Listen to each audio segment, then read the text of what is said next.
Whether it be in a body of flesh and blood or a shell of steel and wires, a heart is still a heart, with all its joys and all its sorrows. The Ship Who Sang by mcaffrey.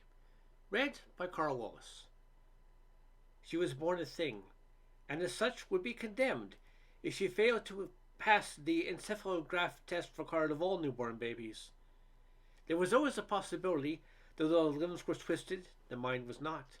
That though the ears would hear only dimly, the eyes see vaguely, the mind behind them was receptive and alert. The E was entirely favourable, unexpectedly so, and the news was brought to the waiting, grieving parents. There was the final harsh decision: to give their child euthanasia, or permit it to become an encapsulated brain, a guiding mechanism in any one of a number of curious professions. As such, their offspring would suffer no pain, live a comfortable existence in a metal shell for several centuries, performing unusual service to central worlds. She lived and was given a name, Helva.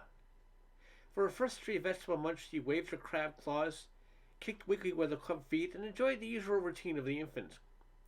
She was not alone, for there were 3 other such children in the big city's special nursery. Soon they were all moved to Central Laboratory School, where their delicate transformation began.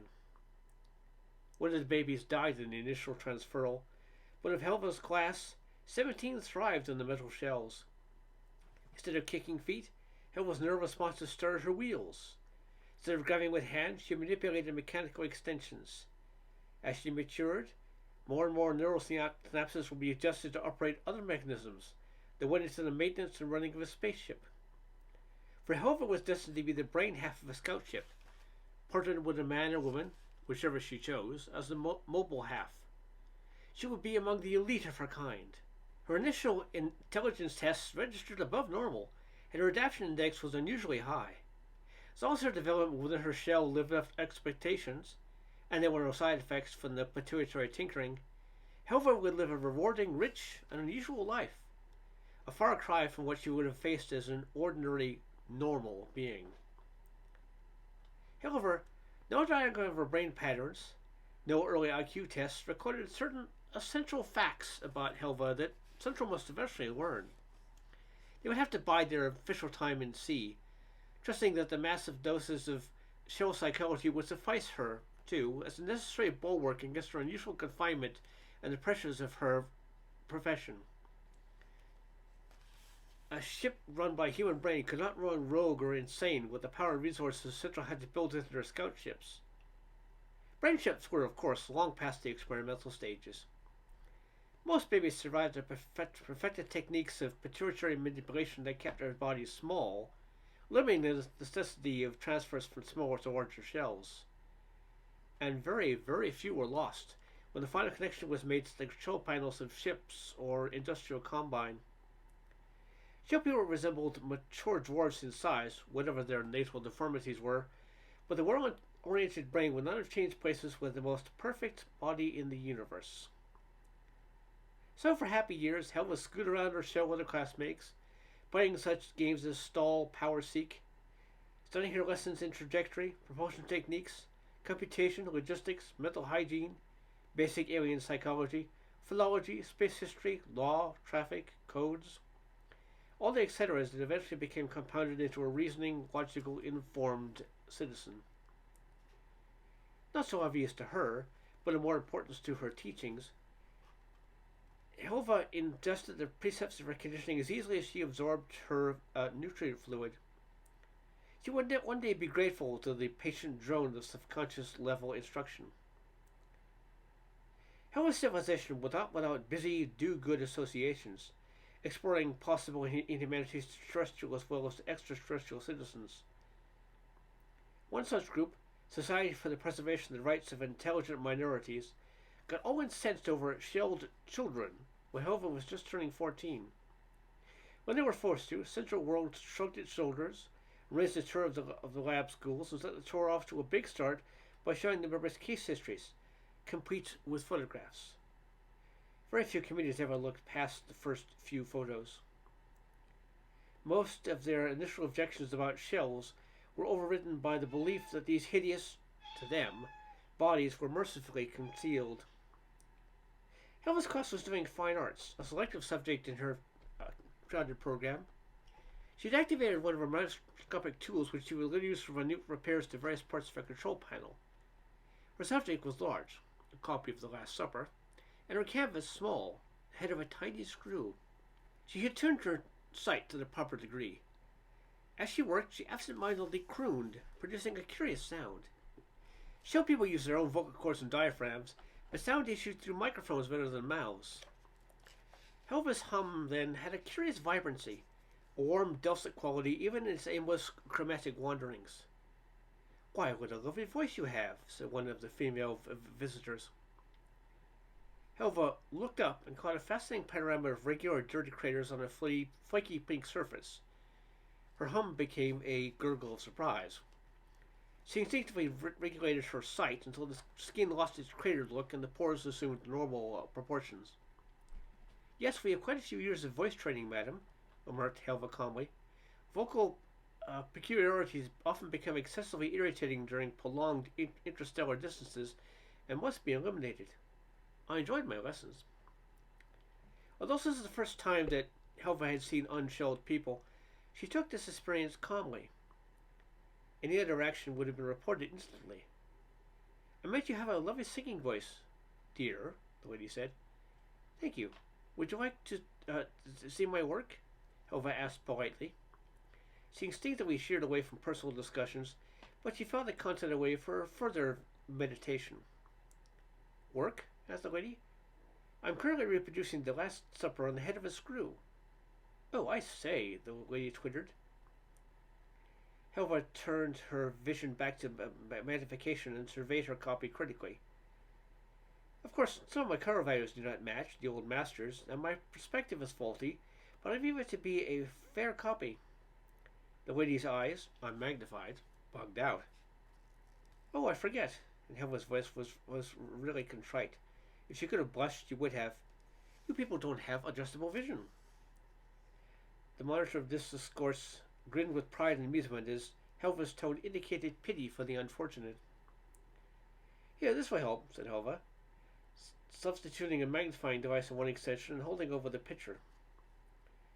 In a kind of shock, the ladies and gentlemen of the committee bent to observe the incredibly copied and brilliantly executed Last Supper on the head of a screw. "Well," remarked one gentleman who had been forced to accompany his wife, "the good Lord can eat where angels fear to tread." "Are you referring, sir," as said Helva partly, "to the Dark Age discussions for the number of angels who could stand on the head of a pin?" "I had that in mind." If you substitute atom for angel, the problem is not insoluble, given the metallic content of the pin in question. "Which you are programmed to compute?" "Of course." "Did you remember to program a sense of humor as well, young lady?" "We are directed to develop a sense of proportion, sir, which contributes to the same effect." The good man chortled appreciatively and decided the trip was worth his time. If the investigation committee spent months digesting the thoughtful food served them at the lab school, they left Helva with a morsel as well. Singing, as applicable to herself, required research.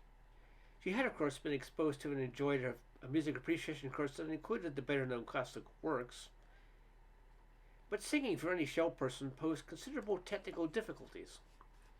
Shell people were in school to examine every aspect of a problem or situation before making up a prognosis. Balanced properly between optimism and practicality, the non-defeatist attitude of the shell people led them to extricate themselves, their ships, and personnel from bizarre situations.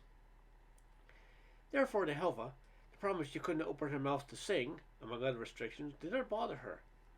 She would work out a method, bypassing the limitations, whereby she could sing.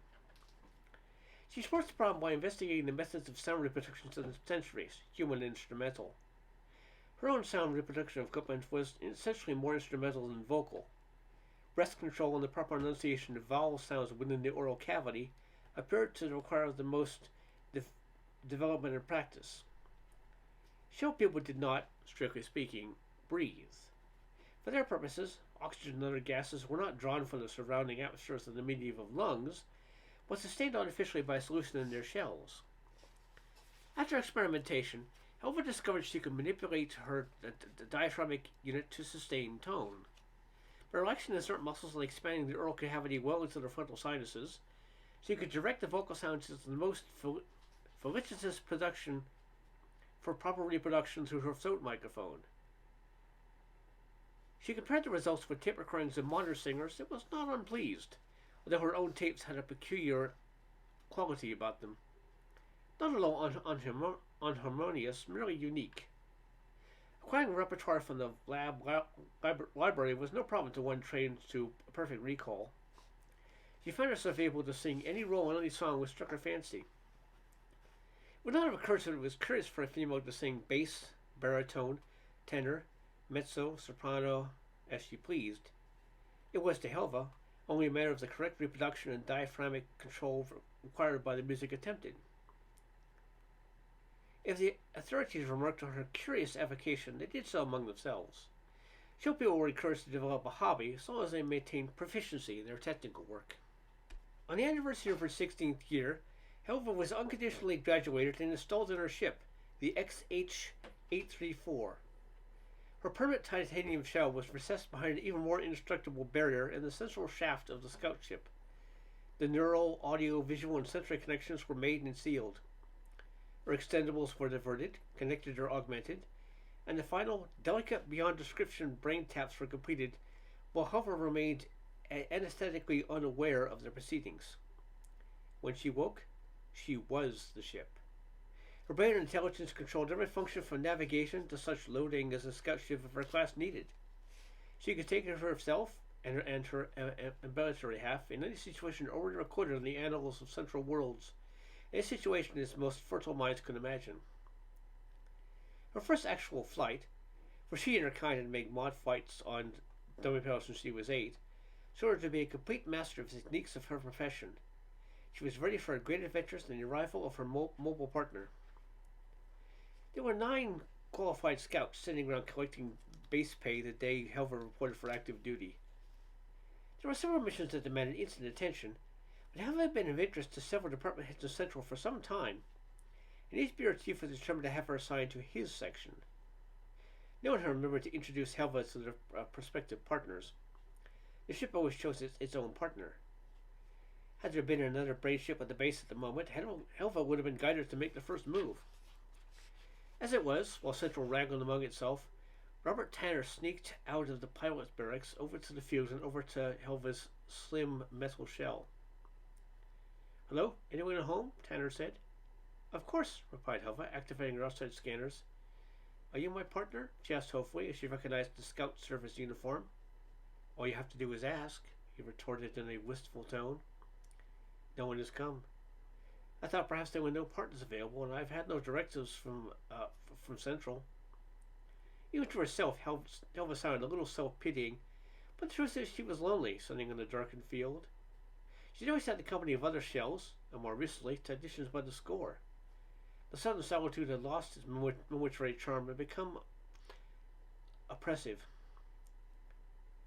No directive from Central is scarcely a cause for regret. There happened to be 8 other guys biting their fingernails to the quick, just for waiting for an invitation to board you, you beautiful thing.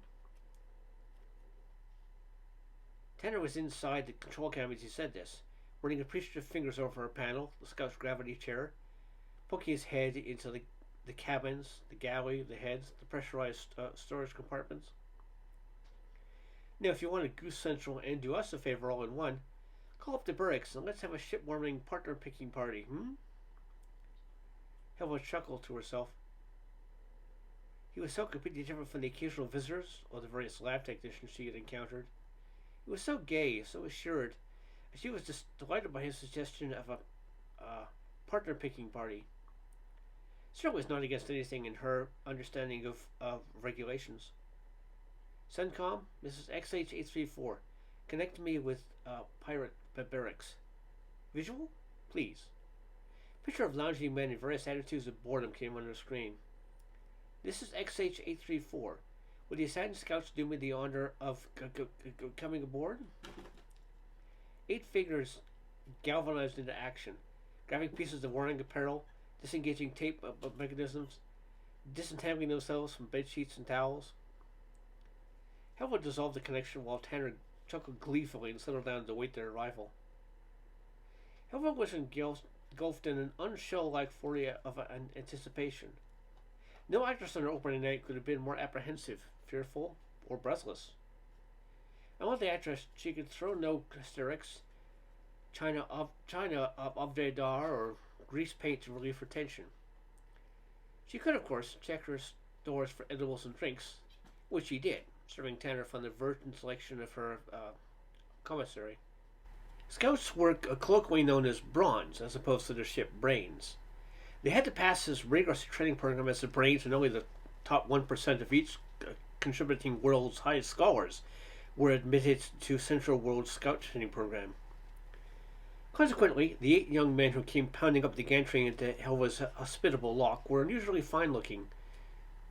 Intelligent, work-coordinated, and adjusted young men, looking forward to a slightly drunken evening, Helva permitting, and all quite willing to do each other dirt to get possession of her. Such an human invasion left Helva mentally breathless, a luxury she thoroughly enjoyed for the brief time she felt she should permit it. She stared at the young men. Tanner's opportunism amused but did not specifically attract her. The blonde Nordson seemed too simple. Dark-haired Al Atpay had a kind of obstinacy with which she felt no compassion.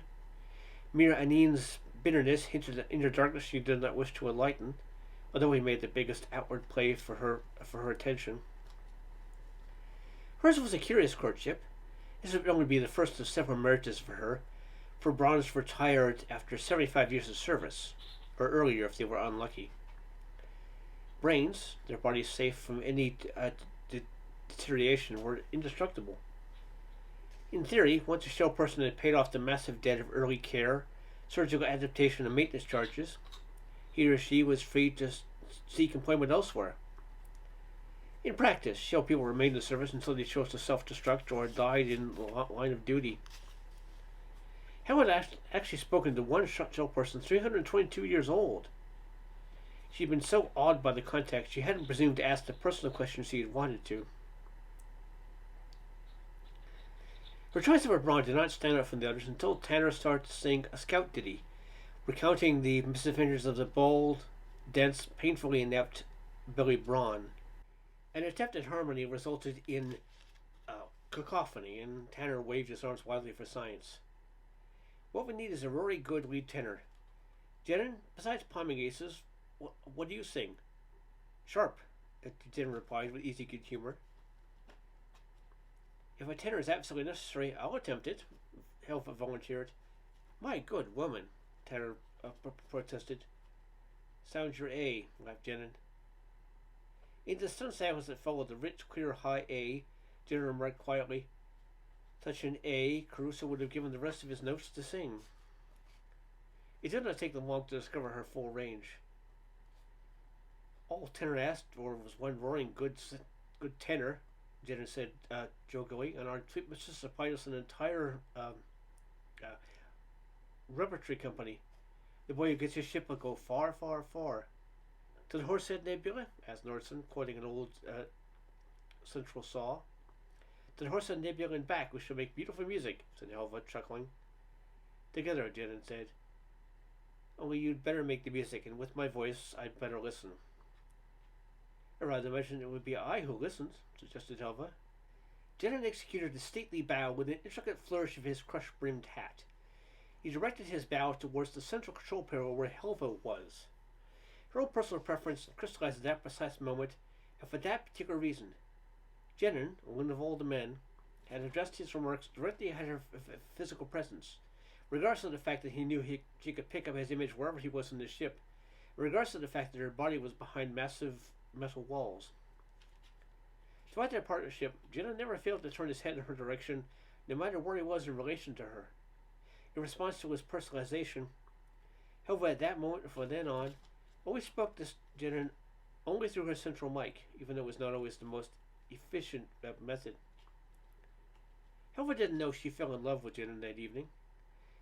As she'd never been exposed to love or affection, only the drier cousins of respect and admiration, she could hardly have recognized her reactions to the warmth of his personality and thoughtfulness.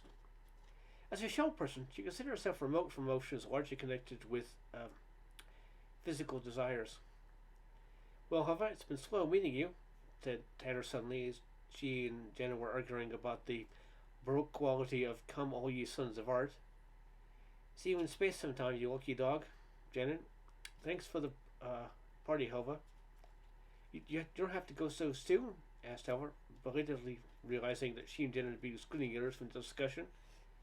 Best man won, Tanner said wryly. Guess I better go get a tape on love ditties.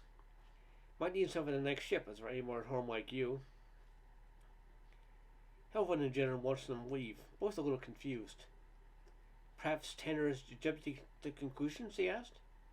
Helva regarded him as he slouched against the console, facing her shell directly.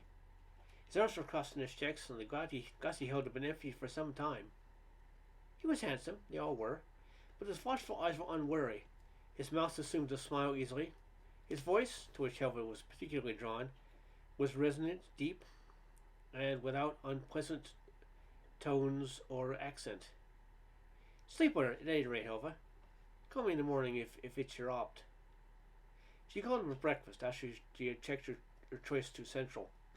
Jenna moved his things aboard, received their joint commission, had his personality experience file locked into her reviewer, gave her the coordinates of their first mission. The XH-834 officially became the JH-834. The first mission was a dull but necessary crash priority. Medical, God Helva. Running a vaccine to a distant system plagued with a virulent spore disease. They had only to get to Spica as fast as possible. After the initial thrilling forward surge at a maximum speed, Helva realized her muscles would be given less of a workout than her brawn on this tedious mission. But they did have plenty of time for exploring each other's personalities. Janet, of course, knew what Helva was capable of as a ship and partner, just as she knew what she could expect from him. But these are only facts, and Helva looked forward eagerly to learning that human side of her partner, which could not be reduced to a series of symbols. Nor could the give and take of two personalities be learned from a book. It had to be experienced. My father was a scout too. Or was that programmed? Began Jen in the third day out. Naturally. Unfair, you know. You've got all my family history, I don't know one blame thing about yours. I've never known either, Helva said, till I read yours and it hadn't occurred to me. I must have one too. Somewhere in Central's files. Jen snorted. Shell psychology. Helva laughed. Yes, I'm even programmed against curiosity about it. You better be too. Jen ordered a drink, slouched on the gravity couch opposite her, put his feet on the bumpers, turned himself idly from side to side on the gimbals. Helva, a made-up name, with a Scandinavian sound. You aren't blonde, that Jen said positively. Well then, they're dark Swedes, and blonde Turks, and this one's hair was limited to one. As your woman and purdy, yes, but you can comb the pleasure houses. Helva found herself aghast at the edge to her carefully trained voice. You know, Jen interrupted her, deep in some thought of his own. My father gave me the impression he was a lot more married to his ship, the Sylvia, than to my mother. I know I used to think Sylvia was my grandmother. She was a low number, so she must have been a great-great-grandmother at least. Used to talk to her for hours. Her registry? Asked Helva, unwittingly jealous of anyone and everyone who had shared his hours. 422. I think she's TS now. I ran into Tom Burgess once. Jenna's father had died of a planetary disease, the vaccine for which his ship had used up in curing the local citizens. Tom said they got mighty tough and salty. You lose your sweetness and I'll come back and haunt you, girl, Jenna threatened. Helva laughed. He started her by stamping up to the column panel, touching it with light, tender fingers. I wonder what you look like, he said softly, wistfully. Helva breathed about this natural curiosity of scouts. She didn't know anything about herself, and neither of them ever would or could. Pick any form, shape, and shade, and I'll be yours obliging, she countered, as training suggested. Iron Maiden, I prefer blondes with long tresses. And Jenin pantomimed a wedding Davia like tresses. Since you're immolated in titanium, I shall call you Brunhild, my dear. And he made his bow. With a chortle, Helva launched in the appropriate area just as Spike had made contact. What the hell's that yelling about? Who are you? Unless you're Central Rules Medical, go away. We've got a plague. My ship is singing with the JH-834 worlds, and we got your vaccine. What are our landing coordinates? Your ship is singing? The greatest in organized space. Any request? The JH-834 delivered the vaccine, but no more arias. Received immediate orders to proceed to Graviticus 4. By the time they get there, Jenin found a repetition awaiting him and was forced to defend the HC4's virgin honor. I'll stop singing, murmured Helva contritely as she ordered up poultices for his third black eye in a week. You will not, Jenin said through gritted teeth. If I have 2 black eyes from here to the Horsehead to keep the snigger of the title, will be the ship who sings. After the ship who sings tangled with a minor but vicious narcotic ring in the lesser Magellanics, the title became definitely respectful. Central was aware of each episode and punched out a special interest key on JH-834's file. First-rate team was shaking down well. Darren and Helva considered this was a first-rate team too, after their tidy arrest. Of all the vices in the universe, I hate drug addiction, Darren remarked as they headed back to Central Base. People can go to hell quickly enough without that kind of help. Is that why you volunteer for scout service? To redirect traffic? I'll bet my official's answers on your review in far too flowery wording. Carrying on traditions in my family, which has been proud of 4 generations in service, if I may quote you with your own words. Denning groaned. I was very young when I wrote that. Certainly I hadn't been through final training. Once I was in final training, my pride wouldn't let me fail. As I mentioned, I used to visit Dad and brother Sylvia. I have a very good idea she might have had her eye on me as a replacement from my father, because I had massive doses of scout-oriented propaganda. It took. By the time I was 7, I was going to be a scout or else. He shrugged, as if deprecating a youthful determination that had taken a great deal of mature application to bring to fruition. Ah, so. Scout Sahara Saline on the JS-44 penetrating into the Horsehead Nebula? Jenin chose to ignore her sarcasm. With you, I might even get that far. But even with Sylvia's nudging, I never dared dream myself that kind of growing my wildest fights of fancy. I'll leave the whoppers to your agile brain thenceforth. I have in mind a smaller contribution to space history. So modest? No, practical. We also serve, etc., etc. He placed a dramatic hand on his heart. Glory hound, scoffed Helva. Look who's talking, my nebula-bound friend. At least I'm not greedy. There'll only be one hero like my dad at Parsay, but I'd like to be remembered for some kudo, everyone else. Why else do or die? Your father died on his way back from Parsay, if I may point out a few cogent facts. So you never known he was a hero for damming the flood with his ship, which kept Parson Colony from being abandoned, which gives him a chance to discover the anti-paralytic qualities of Parsay, which he never knew. I know, Janet said softly. Helva was immediately sorry for the tone of her rebuttal. She knew how deep their attachment to his father had been. On his review, a note was made that he rationalized his father's loss with an unexpected and welcome outcome of the affair at Parsay. Facts are not human, Elva. My father was, and so am I. And basically, so are you. Take over your dial, 8834. I made all the wires attached to you as a heart. An underdeveloped human heart. Obviously. I apologize, Janin, she said. Didn't hesitate a moment, tore his hands in acceptance and tapped her shell affectionately. If they ever take us off the milk runs, we'll make a stab at the nebula, As so frequently happened in the scout service, within the next hour they had orders to change course, not to the nebula, but to a recently colonized system with two habitable planets, one tropical, one glacial. The sun, near Ravel, had become unstable. Spectrum was that of a rapidly expanding shell, with absorption lines rapidly displacing towards violet. The augmented heat of the primary had already forced evacuation of the nearer world, Daphnis. The pattern of spectral emissions gave indication that the sun would steer Chloe as well. All ships in the immediate spatial vicinity were to report to disaster headquarters on Chloe to effect removal of the remaining colonists. The JH-834 immediately presented itself and was sent to outlying areas on Chloe to pick up scattered settlers, who did not appear to appreciate the urgency of the situation. Chloe, indeed, was enjoying the first temperatures above freezing since it had been flung out of its parent.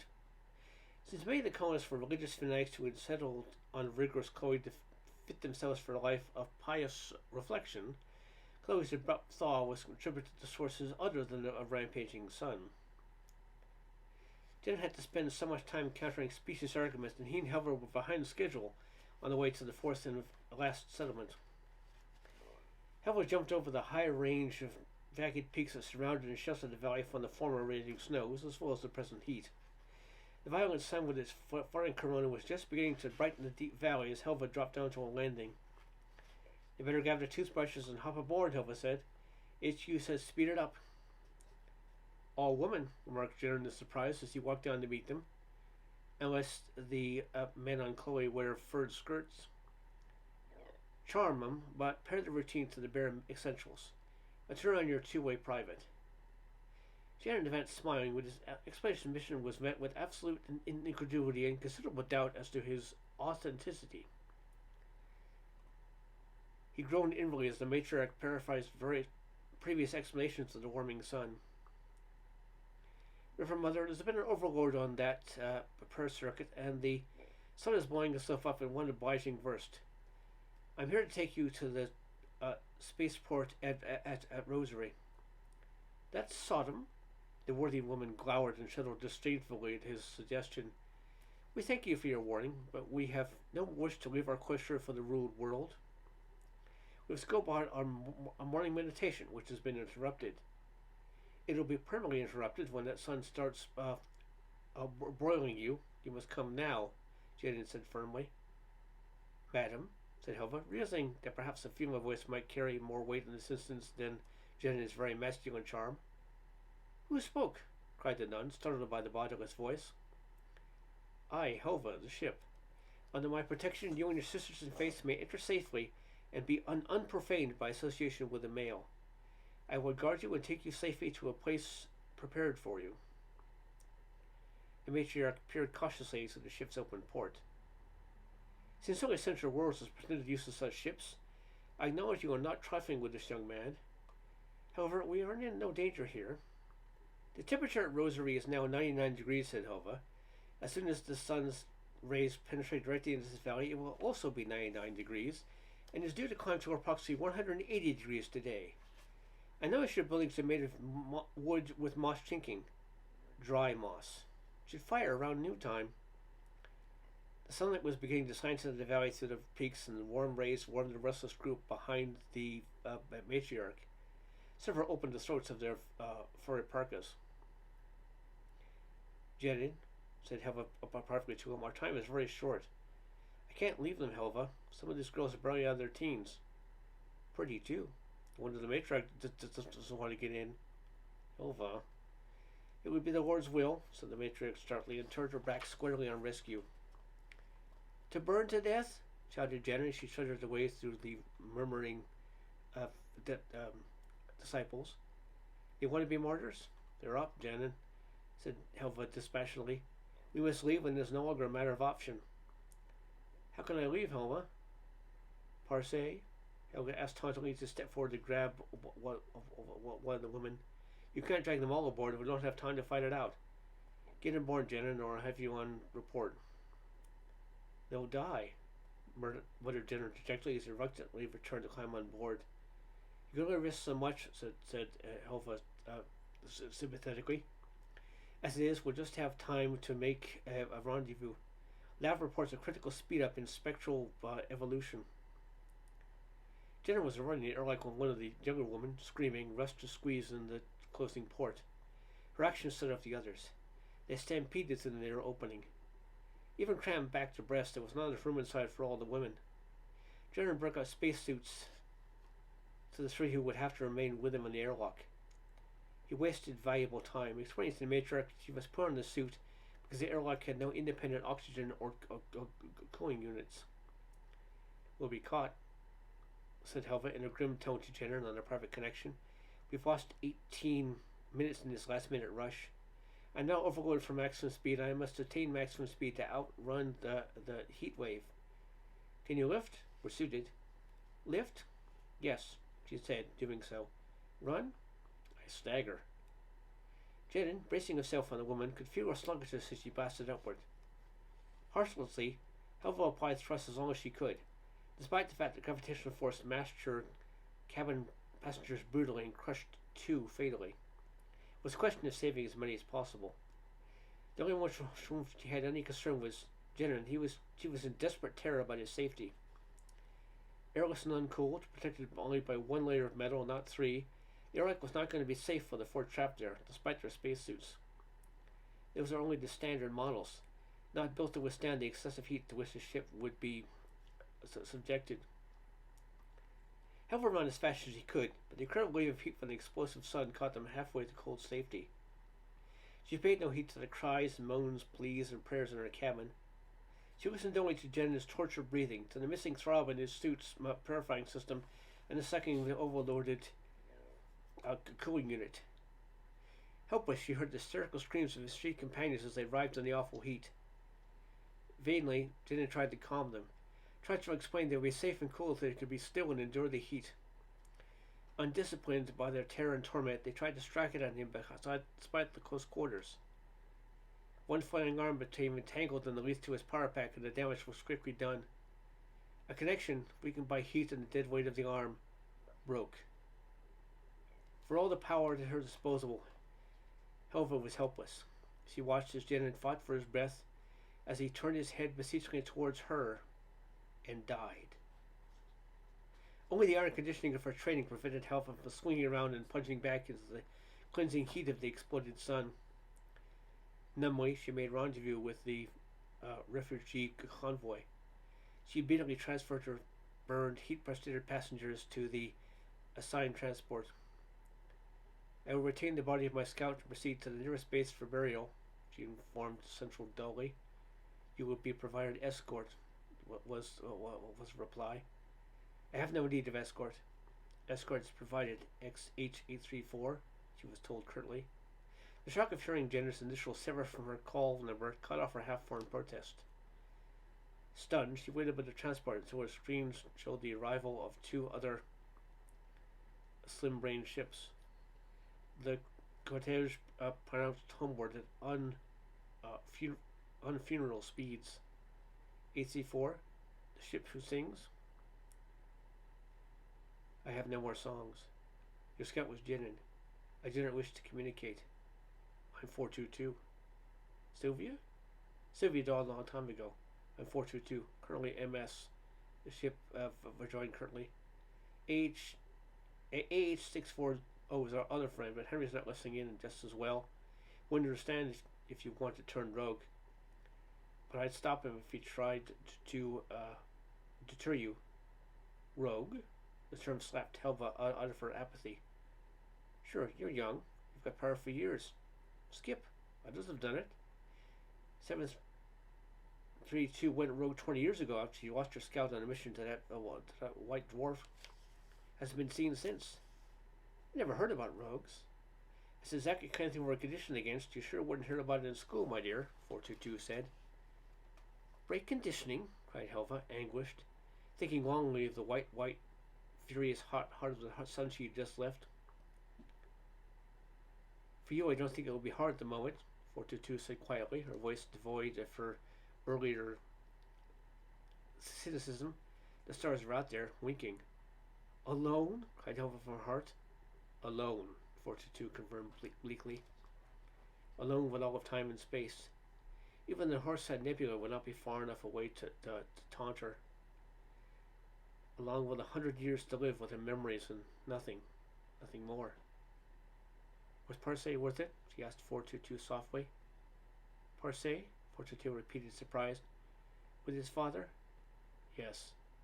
We were there, Parse, when we were needed, just as you and his son were Chloe when you were needed. But I need him. Who is supplying my need? Asked Helva bitterly. 834, said 422 after a day of silent speeding. Central wishes your report. A replacement awaits your opt at Regulus base. Change course accordingly. A replacement? That was certainly not what she needed. A reminder inadequately filling the void Jenin left. Why, her hull was very cool of Chloe's heat. Helva wanted time to mourn Jenin. Well, none of them are impossible if you're a good ship, 422 remarked philosophically. It's just what you need. The sooner the better. You told him I wouldn't go rogue, didn't you? said Helva. The moment passed you even as it passed over me at Parse. And before that, I'd go to her and beetroot juice. We're conditioned to go on, aren't we? We can't go rogue. You were testing. Had to. Orders. Not even Psych knows why a rogue occurs. Such as what very worried. So, daughter, are your sister ships? I asked to be your escort. I don't want to lose you both.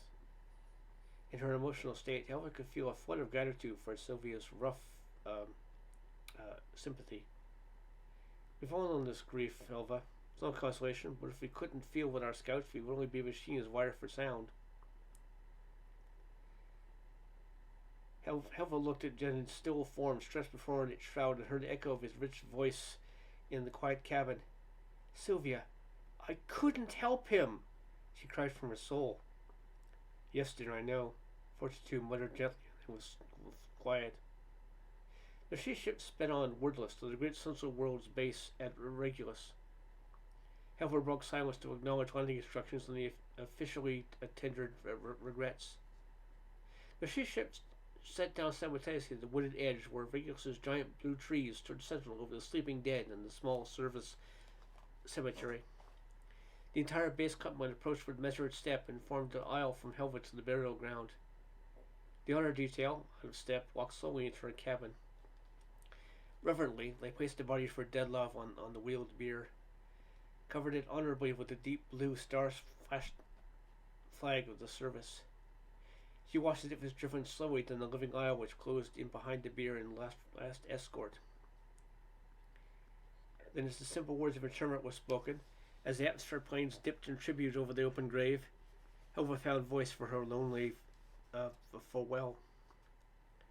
Softly, very audible at first, the strains of the ancient song of evening and requiem swelled to the final poignant measure until black space itself echoed back the sound of the song the ship sang.